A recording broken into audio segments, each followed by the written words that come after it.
আসসালামু আলাইকুম। Hello everyone, কেমন আছেন সকলে? আশা করছি সকলে ভীষণ ভালো আছেন। বরাবরের মতো আজকেও একটি বড় ভিডিও নিয়ে চলে আসলাম আপনাদের সামনে।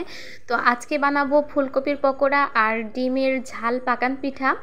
ফুলকপি তো শীতের সময় অ্যাভেলেবেল থাকে, আর এটা মানে যত শীত বাড়বে তত দামটাও অনেক কমে যাবে। এখন যেহেতু নতুন, এখন একটু দামটা বেশিই আছে।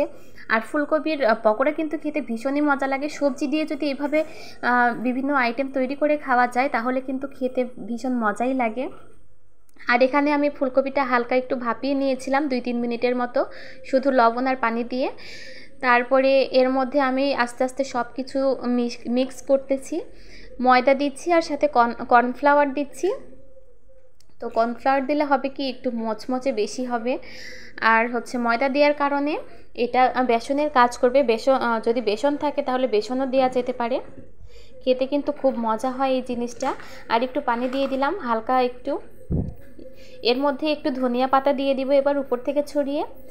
এবার এটাকে ভালো মতো মাখিয়ে নিলাম। কড়াইয়ে তেল গরম করে গরম তেলের মধ্যে আমি একটা একটা করে ফুলকপির পিসগুলো দিয়ে দিব। এই যে গায়ের সাথে কিন্তু ময়দা আর কর্নফ্লাওয়ারগুলো মেখে গেছে, আর মশলা সবগুলোই আছে, ঝাল লবণ যা যা মশলা দিতে হয় সবই দিয়েছি।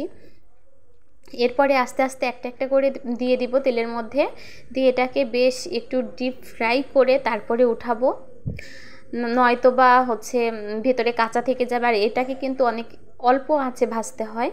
যদি বেশি জোরে জাল দেওয়া হয় তাহলে উপর থেকে পুড়ে যাবে, কিন্তু ভিতরে একদম শক্তই থেকে যাবে। এটা যেহেতু সিদ্ধ করা না, সামান্য একটু শুধু ভাপিয়ে নেওয়া হয়েছে পানিতে।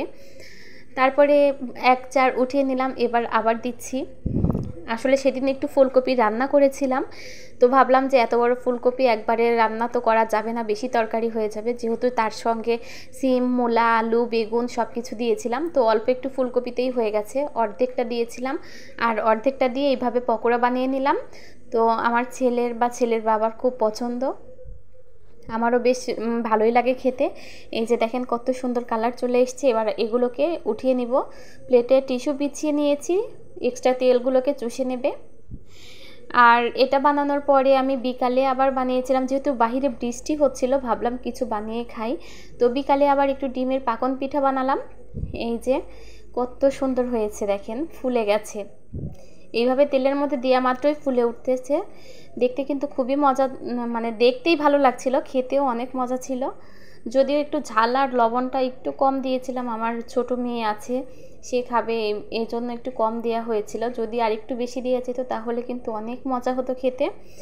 আর এর মধ্যে ডিম দেওয়া হয়েছে, এ কারণে কিন্তু এত সুন্দরভাবে ফুলেছে সবগুলো পিঠা। এই যে কতগুলো পিঠা বানিয়ে ফেলেছি। তো কেমন লাগলো ভিডিওটি জানাবেন সকলে। আল্লাহ হাফেজ।